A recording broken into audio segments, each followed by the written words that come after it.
Welcome to Bounce, playful, unfussy conversations with SoCal's arts and culture stars. I'm your host, Susan Petrella, a lifelong arts and culture patron / advocate and the Rockstar consultant, helping clients supercharge their businesses. Each Wednesday, and it is Wednesday today, I'm hanging out with cool, clever, creative individuals. Today's guest is Heather Bowling, curator and visual artist.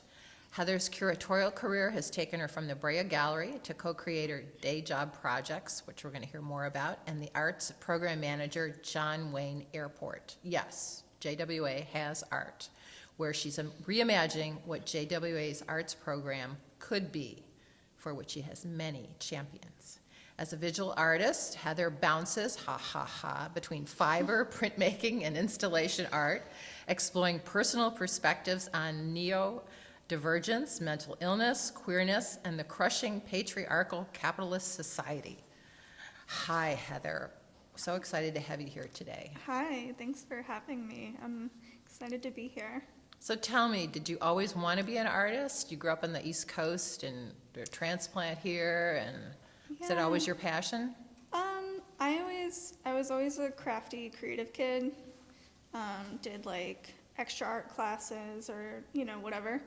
But it was actually like kind of secondary. I did a lot of like math, science, and technology in high school.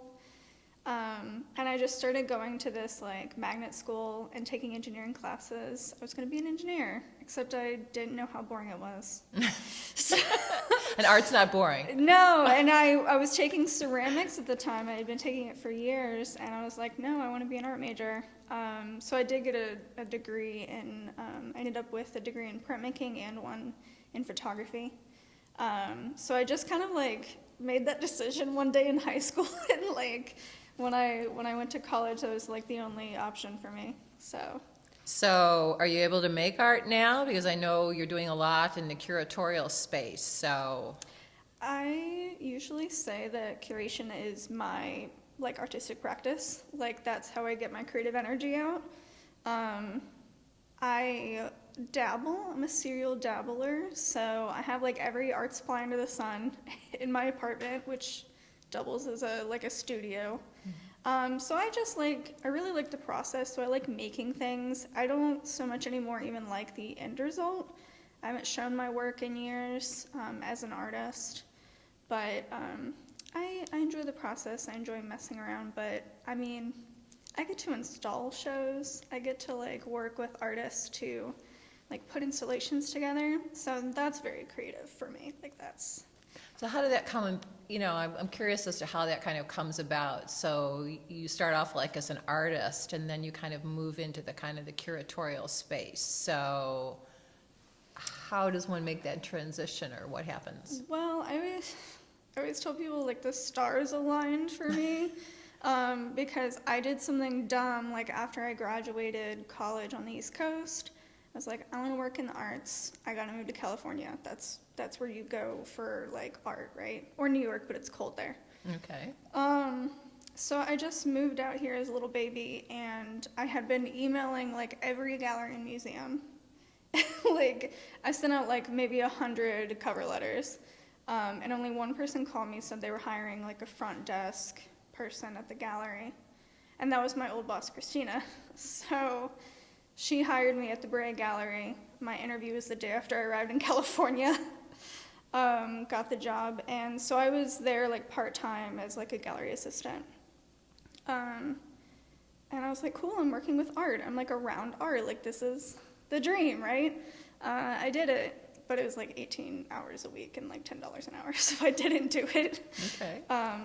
But after just a few months there, my boss was like, hey, we have this summer exhibit. I'm busy. Can you like put it together in this like 6,500 square foot gallery? Like, can you just curate this show? So I was kind of tricked into it, but I just had to kind of learn on the job, like the organizational skills, like what it takes to actualize an exhibit. We always added like educational elements or interactive things to our exhibits. So yeah, just like a few months on the job, just started putting shows together, and then I was like, oh, this is amazing. Like, I can like tell whole stories with this, or I can like engage a lot of different people with this. So I just kind of started doing that at that gallery and then with my side business later. So does it involve a story? So is there there needs to be a story? In my head, story is a loose term. In my Okay. in my head, I'm expressing a concept, right? Like, each exhibit idea is like, it can just be something easy, like, don't touch this art, it's behind glass, haha. Or it can be like this huge like retrospective of changes in relationship structures during COVID. Like, it can be kind of a lot of different things. Like, I'm able to work with the artist to mold what the dialogue is, and I like to have a lot of different perspectives on the same topic. So yeah, it's not storytelling, but it's like you're building an experience, right? Okay. That's how I look at it. Okay. I don't know if that's weird. So how does that, so it starts, I mean, do you kind of, have a notebook and write down ideas for an exhibit and then think, or is it simultaneous, and then think of the artists that you would like to invite to be part of that exhibit, or is it simultaneous? It's kind of both. Like, I know a lot of artists now. Okay. Like, Makes it easier then. yeah, I've been doing this for like 10, 11 years now, so I've been fortunate to meet a lot of people. So sometimes I'm like, oh, hey, like, I need to work with you. Like, I'm gonna figure out how to get this done. And like build a show around it. Like, for the Endless Summer exhibit that's going up at JWA right now, I wanted to work with Betsy Insenberger again. Like, I love her popsicle sculptures. She had been in shows with me at Brea before. And so I just built the concept around her and like found a collaborative artist to show in a 2-person show and like built a theme, right? Okay. But mostly I just have some random list of ideas in my head that I'm like, someday this will come together. Someday, I can make this a thing. So so there's been favorites, I'm sure, of shows you've curated. Yes. Or definitely, yeah.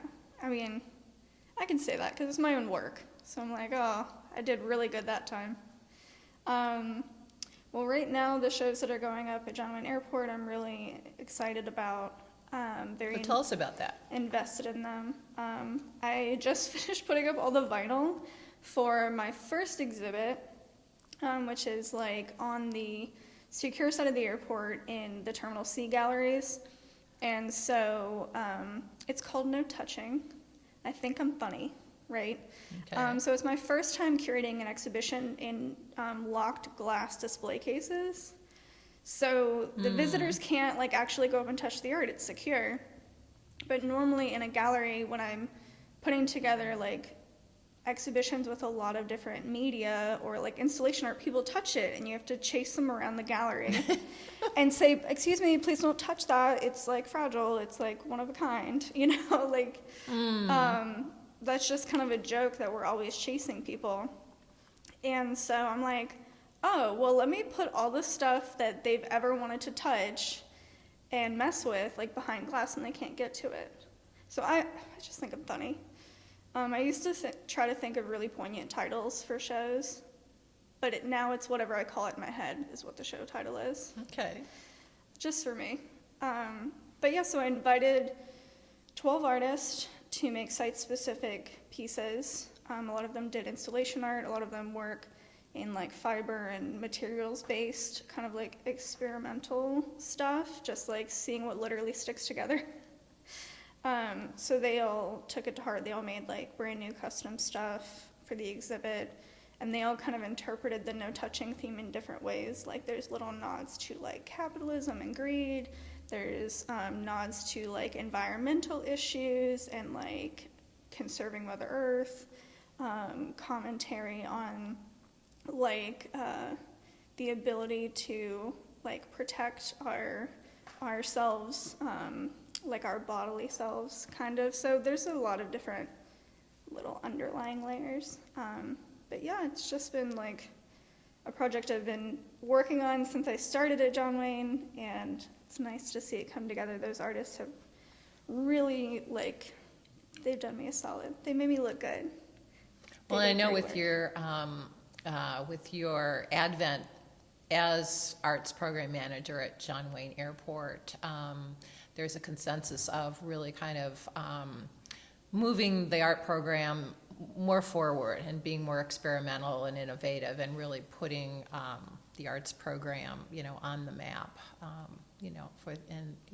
think Hopefully. it's the beginning. Some of these exhibits are the beginning of that process. So it's called No Touching and then Endless Summer. They went up when and will be up till when? They're just up now. Okay. I'm actually still finishing some details with Endless Summer, so that's going to be finished next week after the holiday. But they'll be up until mid-March. Okay. And there's even talks of some of the artists wanting to extend a little bit longer for the Endless Summer exhibit. But my goal is to have things up for at least 4 months so people have an opportunity to see them. We're really trying to push the idea that you don't just have to be a ticketed traveler to see the exhibits, that you can get an OC Air Pass, which is just like a temporary pass that lets you through security. So that way people that are local, like John Wayne is actually pretty accessible. You know, it's known as like the convenient airport. Parking's like $2 an hour. So the idea that like if you like this artist or you've seen them on Instagram or you know them, you're friends with them, you went to school with them, you can still see this exhibition without having to buy the plane ticket, Yeah, that's kind of cool. So it's yeah. like kind of public art, but it's also like you still have to like pay that admission, quote unquote, to like get back there. So yeah, just wanting to like make sure people can see everything and get the word out. Okay, yeah, the OC Air Pass idea is really pretty cool, that you can kind of like come, there's a little bit of bureaucracy to it or whatever, but not too much, that it's, Yeah. that it's too imposing on one or whatever. So, yeah, that you can get back into the secure areas, so. Yeah. And then you also have, and you've got someone that you work with, I love the title, Day Job Projects, so tell me about that. 'Cause that's kind of very interesting. Yeah, that was us manifesting it being our day job. So Is it still your day job, or is it the night or the weekend job? It's still the joke. Okay. It's like 9 years later, still a joke. So my curatorial partner, Kimberly McInnes, is actually based in the East Coast now. She's living in Virginia, so we like swap places. I keep making fun of her. We met at the Brea Gallery. She was working there when I started. She was in grad school for exhibition design. And we just like started working together. We really liked each other. We both like worked really hard. And I think like 6 months or so after we started working together, she invited me to be a part of this exhibit with her in Irvine. It was like each of 7 curators were invited to come in and curate a space with an artist. So it was very collaborative. We did this exhibit, and then we like won this contest that like the exhibit with the most participation received their own exhibit, like to curate in the Irvine Fine Arts Center. So it was kind of this like chain of events a little bit, and we just realized we were like really good working together. We could plan it all out. We knew all the steps, and we just vibed, which was important. So yeah, we just started curating around Orange County. We did a lot of work at Grand Central Arts Center. She actually lived there as a grad student for a while. One of the grad student apartments there. Yeah, and we did some swapping and got her studio to be one of the like front-facing window studios. So we curated shows in that space, and like during Art Walk every month, we would like try to trick people into coming in. So we actually like made a lot of connections, and that led to a lot more shows. And we were the curators at a tattoo shop gallery in Laguna for like several years together. We would have a new show every Art Walk. I was so tired of driving to Laguna, but it was really good. So we would just like find opportunities. We did several shows at Cal State Fullerton, and some of the smaller galleries together. Just like anywhere that there was space or like there was an artist that, you know, needed help actualizing something. So sometimes I was an artist, like participating, and sometimes I was just like the second curator. But we've kind of trickled off because we're bi-coastal now. We did do a recent exhibit at the beginning of the year at Brea. So Kim had an idea for a show, COVID happened, and then so we brought it to Brea. So that's our most recent project. But it's been like 8 or 9 years of us just like Neat. doing random stuff, doing whatever we can, even when we're on opposite sides. But it's not, you know, and I know with John Wayne, you know, it's not just like, you know, thinking of a kind of theme or whatever and, you know, figuring out the artist or whatever, but you're actually doing, you know, like you're placing the artwork on the wall, you're painting walls, and so, you know, all of that the backstory to the exhibit, you know, you're also doing too, right? Yeah. Which I find fascinating, the whole kind of like, you know, back end of it. That's the best part. Like I call myself a curator, but like I'm kind of, I guess like I used to be the director of the Brea Gallery. I was like an arts director. So I wore like 12 different hats. Like when I worked there, I was there for almost 11 years. We painted and repaired the walls. We like changed the lighting. We hung the artwork. We cleaned the floors. We planned the events and receptions, and so we did every single thing. Even when I was director, I was like sweeping the floor before the opening.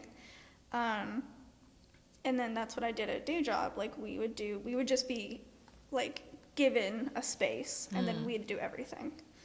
And that's kind of how I do it at John Wayne now. Like I'm a bit of a perfectionist. I have a vision, and it needs to be executed.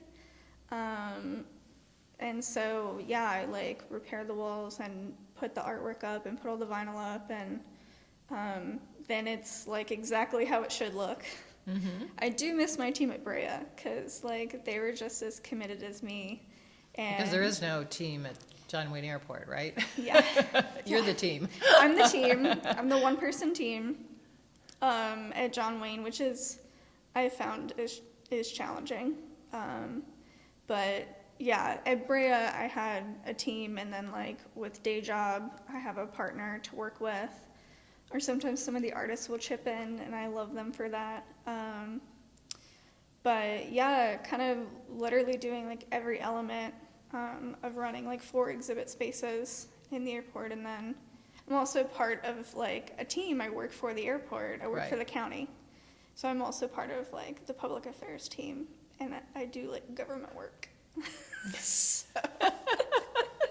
So what's next? So this is a really intensive new position with John Wayne Airport, kind of day job projects is kind of on maybe hiatus or just kind of, you know, quiet right now. So your artwork, you're just maybe kind of playing with things. So what do you see kind of like next or whatever? It's just all of the energy is going to go into John Wayne Airport, or what else might you work on? A lot of JWA, because I'm finally starting to get like my hand on things. The last 6 months of being there, I've just been putting on exhibits that were pre-planned before my time. So now I'm able to pour my creative energy into planning and actualizing these other shows. I'm also like a consultant of sorts. Oh, okay. Just like a tradesperson for hire, if you will. So I get hired to install exhibits or like catalog people's collections of artwork. I've like done kind of like mentoring of artists. That's weird. It's just like they pick my brain a bunch. Okay. Or like I've even helped artists like build their website and write their CV and write their, you know. I am currently about to start working with Color Compton. In Compton, they're a new museum space, and they're trying to kind of put on these exhibits and events, but they have just like, they've got a bunch of great parts, but they want to bring it together. So they're like, hey, could you come over and we can talk through the whole picture, like the big picture. And where's that going to be? Is there an address for that color connection?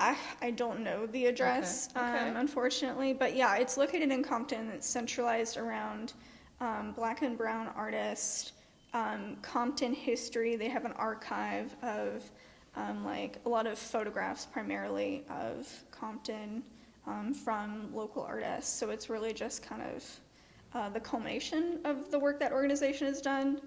And I'm excited. Like, my friend Marisa invited me to kind of consult, and so I definitely want to like do that, work on that with them, see how that comes together. And I've done a lot of work with like Museo and things like that recently, just installing. I love hanging the artwork. Yeah, I find that fascinating. That's a whole other conversation or whatever about, what goes into that. So I want to thank you very much, Heather, before we, how do we get in touch with you? Is there a website for Heather? Yeah, well, I do have a personal website and everything. So heatherbowling.com, pretty Okay. easy, is my name. So that has like my curatorial work, my contact info, things like that. Or people can email me. My email is hbowling@ocair.com. Okay, so Like, that, it's all my name. okay. But yeah, we're working on kind of getting more info out there about the JWA Arts program on the website and social media. But I share all of my stuff, no matter what I'm working on like my website, my social. Okay, Yeah. terrific. Well, thank you very much. I know it was kind of accidents and, I don't know, crazy stuff going on today, but I want to thank you for sharing your story with us. You've made Bounce bounce. A special thank you to our generous sponsor, Coastline College, its Fine Arts Department and Art Gallery, David Michael Lee, director, curator, professor, and Bounce's fab producer. Thank you, David. Until next time.